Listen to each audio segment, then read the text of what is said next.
இனி எக்ஸ்பிரஸ் 8 விரைவு செய்திகளை பார்ப்போம். அனைத்து மாநில தலைமை தேர்தல் அதிகாரிகளுடன் தேர்தல் ஆணையம் இன்று ஆலோசனையில் ஈடுபடுகிறது. நாடு முழுவதும் 7 கட்டங்களாக மக்களவைத் தேர்தல் தேதிகள் அறிவிக்கப்பட்டுள்ள நிலையில் அனைத்து மாநில தேர்தல் ஆணையர்கள் மற்றும் தேர்தல் பார்வையாளர்கள் கூட்டத்திற்கு தேர்தல் ஆணையம் அழைப்பு விடுத்துள்ளது. தலைமை தேர்தல் ஆணையர் சுனில் அரோரா தலைமையிலான இந்த கூட்டத்தில் தேர்தல் ஆணையர்கள் சுஷில் சந்திரா, அசோக் லவசா ஆகியோரும் பங்கேற்கின்றனர். இந்த கூட்டத்தில் மக்களவைத் தேர்தல் பாதுகாப்பு, வாக்கு இயந்திரங்கள், தேர்தல் நடத்தை விதிமுறைகளை கடுமையாக அமல்படுத்துதல் உள்ளிட்ட பல்வேறு விவகாரங்கள் குறித்து ஆலோசிக்கப்படும் என்று கூறப்படுகிறது. சித்திரை திருவிழாவை முன்னிட்டு மதுரையில் வாக்குப்பதிவை ஒத்திவைக்க கோரப்படும் விவகாரம் மற்றும் எஞ்சிய 3 தொகுதிகள் இடைத்தேர்தல் குறித்து ஆலோசிக்கப்படும் என்றும் எதிர்பார்க்கப்படுகிறது.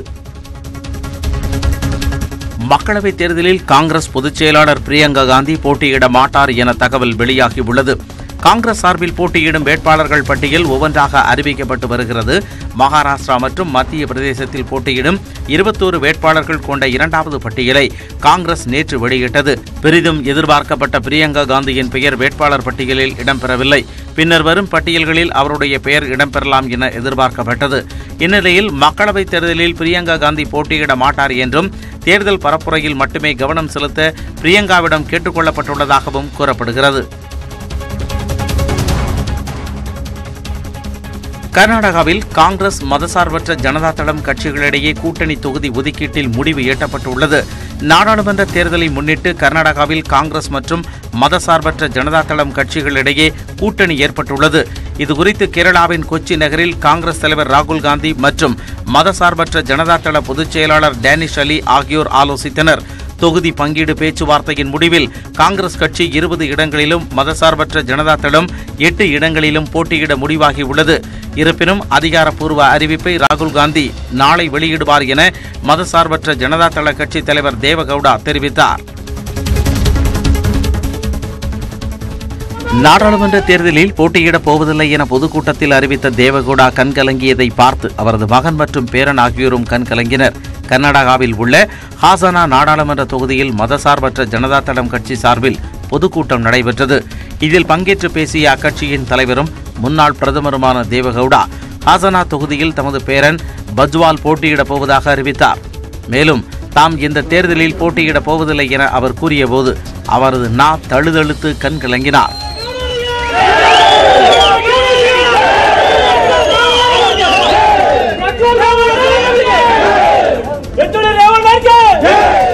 இதை பார்த்து அவரது பேரன் பஜ்வால் மற்றும் மூத்த மகன் ரேவண்ணா ஆகியோரும் கண்கலங்கியதால் அந்த மேடையே சோகமயமாக காட்சியளித்தது. அயோத்தி வழக்கில் உச்சநீதிமன்றம் நியமித்துள்ள 3 மத்தியஸ்த குழு சமரச பேச்சுவார்த்தையை தொடங்கினர். அயோத்தியில் சர்ச்சைக்குரிய நிலம் யாருக்கு சொந்தம் என்ற வழக்கில் மத்தியஸ்தம் மூலம் சமரச தீர்வு காண உச்சநீதிமன்றம் உத்தரவிட்டுள்ளது. இந்நிலையில் சமரச பேச்சுவார்த்தைக்காக நீதிபதி இப்ராஹிம் கலிபுல்லா தலைமையிலான 3 பேர் குழுவினர் உத்தரப்பிரதேசத்தின் பைசாபாத் சென்றனர். இதையடுத்து அவாத் பல்கலைக்கழகத்தில் 3 குழு சமரச பேச்சுவார்த்தையை தொடங்கினர். அப்பொழுது அயோத்தி வழக்கின் 25 மனுதாரர்கள் தங்கள் வழக்கறிஞர்களுடன் சமரச குழு முன்பு ஆஜராகினர். கூட்டம் நடைபெற்ற அவாத் பல்கலைக்கழகத்தை சுற்றி பலத்த பாதுகாப்பு போடப்பட்டிருந்தது. உத்தரப்பிரதேச மாநில முன்னாள் முதலமைச்சர் மாயாவதியின் முன்னாள் செயலாளரிடம் இருந்து 225 கோடி ரூபாய் மதிப்புள்ள பினாமி சொத்து ஆவணங்களை வருமான வரித்துறை பறிமுதல் செய்துள்ளது. உத்தரப்பிரதேச மாநிலத்தில் IAS அதிகாரியாக பணியாற்றி ஓய்வு பெற்ற நெட்ராம் 90 கோடி ரூபாய் வரி ஏய்ப்பு செய்ததாக புகார் கூறப்பட்டது. இந்த புகாரின் பேரில் டெல்லி மற்றும் லக்னோவில் உள்ள அவரது வீடு உள்ளிட்ட 12 இடங்களில் வருமான வரித்துறை சோதனை நடத்தியது. இதில் 1,64 லட்சம் ரூபாய் கைப்பற்றப்பட்டது. மேலும் 50 லட்சம் ரூபாய் மதிப்புள்ள மோன்ட் பிளாங்க் பேனாக்கள், 4 ஆடம்பர ரக கார்கள் மற்றும் 225 கோடி ரூபாய் மதிப்பிலான சொத்துக்களுக்கான ஆவணங்களும் பறிமுதல் செய்யப்பட்டன. இந்தியாவில் போயிங் 737 மேக்ஸ் விமானங்களை முற்றிலுமாக இயக்கக்கூடாது என்று விமான நிறுவனங்களுக்கு இந்திய விமான போக்குவரத்து இயக்குநரகம் உத்தரவிட்டுள்ளது. இந்தியாவில் ஸ்பைஸ் ஜெட், ஜெட் ஏர்வேஸ் ஆகிய 2 நிறுவனங்களிடம் மட்டும்தான் போயிங் 737 மேக்ஸ் ரக விமானங்கள் உள்ளன. இந்த விமானங்களை இயக்க நேற்று முன்தினம் முதல் தடை விதிக்கப்பட்ட நிலையில் ஸ்பைஸ் ஜெட் நிறுவனம் தினமும் இயக்கும் 500 விமானங்களில் 12 விமானங்கள் நேற்று ரத்து செய்யப்பட்டது. இதைத் தொடர்ந்து இன்று முதல் 35 விமானங்களை இயக்குவதை ஸ்பைஸ் ஜெட் நிறுவனம் நிறுத்தியுள்ளது. மேலும் அந்த ரகத்தைச் சேர்ந்த வெளிநாட்டு விமானங்கள் இந்திய வான்பரப்பிற்குள் நுழைவதற்கும் தடை விதிக்கப்பட்டுள்ளது. ஹைதராபாத்தில் உரிய ஆவணங்களின்றி கொண்டு செல்லப்பட்ட 90 லட்சம் ரூபாய் பறிமுதல் செய்த போலீசார் 4 பேரை கைது செய்து விசாரித்து வருகின்றனர். நாடு முழுவதும் தேர்தல் நடத்தை விதிமுறைகள் அமலுக்கு வந்துள்ளதை அடுத்து தெலுங்கானா மாநிலம் காச்சிகுடா, சுல்தான் பஜார் உள்ளிட்ட பகுதிகளில் ஹைதராபாத் போலீசார் வாகன சோதனையில் ஈடுபட்டிருந்தனர். அப்போது உரிய ஆவணங்களின்றி கொண்டு செல்லப்பட்ட 90,50,000 ரூபாயை பறிமுதல் செய்தனர். மேலும் தேவாஸ் கோத்தாரி, பக்தி பிரஜாபதி, கான்பிலால் நசீம், விஷால் ஜெயின் ஆகிய 4 பேரை கைது செய்ததுடன் அவர்களிடம் இருந்த பணம் என்னும் இயந்திரங்கள் மற்றும் 4 இருசக்கர வாகனங்களையும் பறிமுதல் செய்து போலீசார் விசாரித்து வருகின்றனர். வாக்கு எண்ணிக்கையை நேரலையில் ஒளிபரப்பு செய்ய தேர்தல் ஆணையம் நடவடிக்கை எடுத்து வருகிறது. மக்களவைத் தேர்தலை நேர்மையாக நடத்த பல்வேறு நடவடிக்கைகளை தேர்தல் ஆணையம் எடுத்து வருகிறது. இதையொட்டி இணையதளம் மூலம் 5000 வாக்குச்சாவடி மையங்களையும் அனைத்து வாக்கு எண்ணிக்கை மையங்களையும் நேரலையில் ஒளிபரப்ப தேர்தல் ஆணையம் முடிவு செய்துள்ளது. இது வாக்குப்பதிவையும் வாக்கு எண்ணிக்கையையும் வாக்காளர்கள் நேரடியாக கண்காணிக்க உதவும் என தேர்தல் ஆணைய அதிகாரிகள் தெரிவித்துள்ளனர். வேட்புமனு தொடர்பான பொதுநல வழக்கில் உரிய காலத்திற்குள் நீதிமன்றத்திற்கு பதிலளிக்காத காங்கிரஸ், கம்யூனிஸ்ட், தேமுதிக, விசிக ஆகிய கட்சிகளுக்கு உயர்நீதிமன்ற மதுரை கிளை தலா 1 லட்சம் ரூபாய் அபராதம் விதித்துள்ளது. அரசியல் கட்சிகள் வேட்புமனுவோடு தேர்தல் வாக்குறுதிகளையும் இணைக்க உத்தரவிட வேண்டும் என கோரி தாக்கல் செய்யப்பட்டுள்ள பொதுநல வழக்கில் பதிலளிக்க அரசியல் கட்சிகளுக்கு உத்தரவிடப்பட்டிருந்தது. அபராத தொகையை 2 வாரங்களுக்குள் போரில் உயிரிழந்த வீரர்களின் நிவாரண நிதியில் செலுத்தாவிட்டால் கட்சியின் சொத்துக்கள் பறிமுதல் செய்யப்படும் என்றும் நீதிமன்றம் உத்தரவிட்டுள்ளது. சாதாரண மக்கள் எழுப்பும் கேள்விகளுக்கு மோடியால் பதில் சொல்ல முடியாது என்று கார்த்திக் சிதம்பரம் கூறியுள்ளார். நாகர்கோவிலில் செய்தியாளர்களுக்கு பேட்டியளித்த அவர், ராகுல் காந்தி மக்களோடு மக்களாக இருந்து கேள்விகளை எதிர்கொண்டு மனதில் உள்ளதை உண்மையாக பேசுபவர் என்று கூறினார்.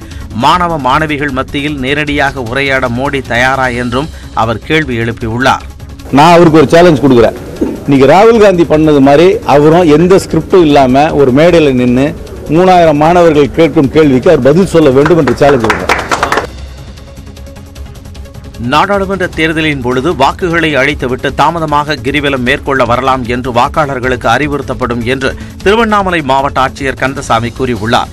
கிரிவலம் தினமான ஏப்ரல் 18ஆம் தேதி தேர்தல் நடைபெற உள்ளதால் கிரிவல பாதையில் சுமார் 270 வாக்குச்சாவடி மையங்கள் அமைக்கப்பட்டுள்ளதாகவும் இந்த வாக்குச்சாவடி மையங்களில் இருந்து வாக்குப்பெட்டிகளை எவ்வாறு கொண்டு செல்வது என்பது குறித்தும் வாக்கு எண்ணும் மையத்தில் எத்தகைய பாதுகாப்பு ஏற்பாடுகள் செய்வது குறித்தும் காவல்துறை அதிகாரிகளுடன் ஆட்சியர் ஆலோசனை மேற்கொண்டார். அப்பொழுது செய்தியாளர்களிடம் பேசிய ஆட்சியர், சித்ரா பௌர்ணமியால் வாக்குப்பதிவு குறைய வாய்ப்பில்லை என்று கூறினார். பொள்ளாச்சி பாலியல் விவகாரம் தொடர்பாக வெளியான ஆபாச வீடியோவில் இருப்பது தாம் அல்ல என்று பார் நாகராஜ் மறுத்துள்ளார். இது தொடர்பாக விளக்கமளித்துள்ள அவர் வெளியிட்டுள்ள வீடியோவில் பாலியல் வழக்கில் கைது செய்யப்பட்டுள்ள சதீஷ்தான் அந்த வீடியோவில் இருப்பவர் என்றும் அடிதடி வழக்கில் மட்டுமே தாம் கைது செய்யப்பட்டதாகவும் பாலியல் விவகாரத்தில் தமக்கு தொடர்பில்லை என்றும் தெரிவித்துள்ளார். என் மேல எந்த தவறும் கிடையாது. நான் பாதிக்கப்பட்ட பெண்ணுடைய அண்ணன் மிரட்டினதான் என் மேல காவல்துறை வழக்கு பதிவு பண்ணியிருக்காங்க. அதுல நான் பிணையில் வந்திருக்கேன். என்னை எந்த நேரம் கூப்பிட்டாலும் காவல்துறை விசாரணைக்கு வரணும்னு சொல்லியிருக்காங்க. அதுக்கு நான் ரெடியா இருக்கிறேன். சட்ட ரீதியா நான் இதெல்லாம் சந்திக்கிறதுக்கு தயாரா இருக்கேன். புதுக்கோட்டை அருகே மேக்குடிப்பட்டியில் உள்ள அங்காள பரமேஸ்வரி அம்மன் கோவில் திருவிழாவையொட்டி பறவை காவடி மற்றும் பால்குடம் எடுத்து பக்தர்கள் தீ மிதித்தனர். கடந்த வாரம் காப்பு கட்டுதலுடன் திருவிழா தொடங்கியது. விழாவின் முக்கிய நாளான நேற்று பக்தர்கள் பால்குடம் ஏந்தியும் அலகு குத்தியும் காவடி எடுத்தும் நேர்த்திக்கடன் செலுத்தினர்.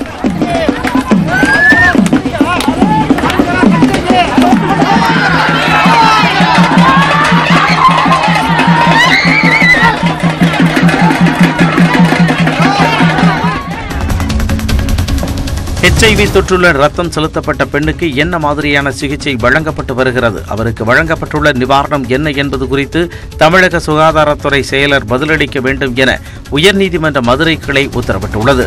இந்த விவகாரம் தொடர்பாக முத்துக்குமார் என்பவர் தாக்கல் செய்த பொதுநல வழக்கு விசாரணைக்கு வந்தபோது நீதிபதிகள் பல்வேறு கேள்விகளை எழுப்பினர். கடந்த 10 ஆண்டுகளாக எய்ட்ஸ் கட்டுப்பாட்டு வாரியத்திற்கு எவ்வளவு தொகை ஒதுக்கப்பட்டுள்ளது, ஒவ்வொரு ஆண்டும் எவ்வளவு தொகை எதற்காக செலவிடப்படுகிறது என்று கேள்வி எழுப்பிய நீதிபதிகள் இதுகுறித்து சுகாதாரத்துறை செயலர் பதிலளிக்க உத்தரவிட்டனர். கோவையில் கடை மூடிய பிறகு மது பாட்டில் கேட்டு கொடுக்காததால் ஆத்திரத்தில் டாஸ்மாக் கடை மீது பெட்ரோல் குண்டு வீசியவரை காவல்துறையினர் கைது செய்தனர். போத்தனூர் சாரதா மில் ரோடு பகுதியில் உள்ள டாஸ்மாக் கடைக்கு நேற்று இரவு 10 மணிக்கு மூசா என்பவர் சென்றுள்ளார். கடை ஊழியர்கள் கடையை அடைத்துக் கொண்டிருந்தனர். அப்பொழுது மூசா மது பாட்டில் கேட்டுள்ளார். கடை அடைக்கப்பட்டதால் ஊழியர்கள் மது பாட்டில் தரவில்லை. இதனால் ஆத்திரமடைந்தவர் பாட்டிலில் பெட்ரோலை பிடித்து தீ வைத்து கடை மீது எரிந்துள்ளார்.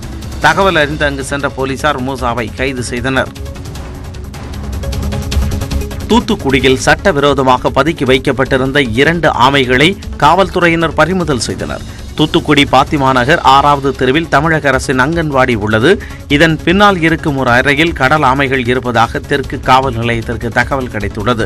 இதன் அடிப்படையில் போலீசார் அங்கு சென்று சோதனை நடத்தியதில் சுமார் 75 கிலோ எடையுள்ள 2 கடல் ஆமைகள் உயிருடன் இருந்துள்ளன. மேலும் ஆமை கறியும் அங்கு இருந்துள்ளது. மேலும் 10 கடல் ஆமைகளின் ஓடுகள் அங்கு இருந்துள்ளன. அவற்றை பறிமுதல் செய்த போலீசார் உயிருள்ள ஆமைகளை கயிறு கட்டி இழுத்துச் சென்று ஆட்டோவில் ஏற்றி மாவட்ட வன அலுவலகத்தில் ஒப்படைத்தனர். சம்பவம் குறித்து வழக்கு பதிவு செய்து தப்பியோடிய குற்றவாளிகளை தேடி வருகின்றனர். தேனி மாவட்டம் பெரியகுளம் மேற்கு தொடர்ச்சி மலைப்பகுதியில் பற்றி எரிந்து வரும் காட்டுத் தீயால் அரிய வகை மரங்கள் எரிந்து சாம்பலாகி வருகின்றன. அகமலை வனப்பகுதியில் 100 ஏக்கருக்கு மேல் காட்டுத்தீ பற்றி எரிந்து வருகிறது. இதனால் அந்த பகுதியில் உள்ள விலை உயர்ந்த மரங்களும் அரிய வகை மூலிகை செடிகளும் எரிந்து கருகி வருகின்றன. வன விலங்குகளுக்கும் பெரும் பாதிப்பு ஏற்பட்டுள்ளது. தீத்தடுப்பு காவலர்கள் மூலம் தீயை அணைக்க நடவடிக்கை எடுக்கப்பட்டு வருவதாக வனத்துறையினர் கூறுகின்றனர். சேலத்தில் அங்கன்வாடி மையத்திற்கான உணவு மற்றும் வாடகைக்கான பணத்தில் மோசடி செய்த குழந்தைகள் வளர்ச்சி திட்ட அதிகாரி மீது லஞ்ச ஒழிப்பு போலீசார் வழக்கு பதிவு செய்துள்ளனர். சேலம் மாநகராட்சி ஒருங்கிணைந்த குழந்தைகள் வளர்ச்சி பணிகள் திட்டப் பணிகளின் அதிகாரியாக பாலாம்பிகை பணியாற்றி வருகிறார். இவரின் கீழ் செயல்படும் அங்கன்வாடி மையங்களில் 25 மையங்கள் வாடகை கட்டடத்தில் இயங்குகின்றன. பாலாம்பிகை முறைகேட்டில் ஈடுபடுவதாக கிடைத்த தகவலின் அடிப்படையில் போலீசார் திடீர் சோதனை நடத்தினர். அப்பொழுது அவரது அலுவலகத்தில் இருந்த 50,000 ரூபாய் கைப்பற்றப்பட்டது. இது தொடர்பாக 3 பேர் மீது வழக்கு பதிவு செய்யப்பட்டுள்ளது.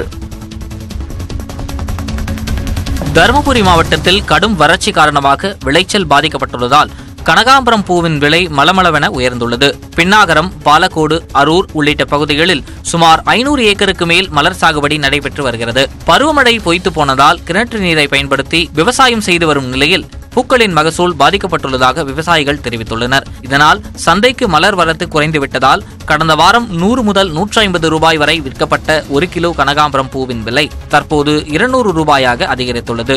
இதே நிலை நீடித்தால் பூக்கள் விலை மேலும் உயர வாய்ப்புள்ளதாக வியாபாரிகள் தெரிவித்துள்ளனர். கச்சத்தீவு புனித அந்தோணியார் கோவில் திருவிழாவை முன்னிட்டு ராமேஸ்வரம் மீனவர்கள் நேற்று முதல் 4 நாட்களுக்கு மீன்பிடிக்க தடை விதிக்கப்பட்டுள்ளது. கச்சத்தீவு புனித அந்தோணியார் ஆலய திருவிழாவை வரும் 16ஆம் தேதி நடத்துவதற்கான ஏற்பாடுகளை யாழ்ப்பாண மாவட்ட நீதிமன்றம் செய்து வருகிறது. இந்த திருவிழாவில் பங்கேற்க தமிழகத்தில் இருந்தும் இலங்கையில் இருந்தும் ஏராளமானோர் பதிவு செய்துள்ளனர்.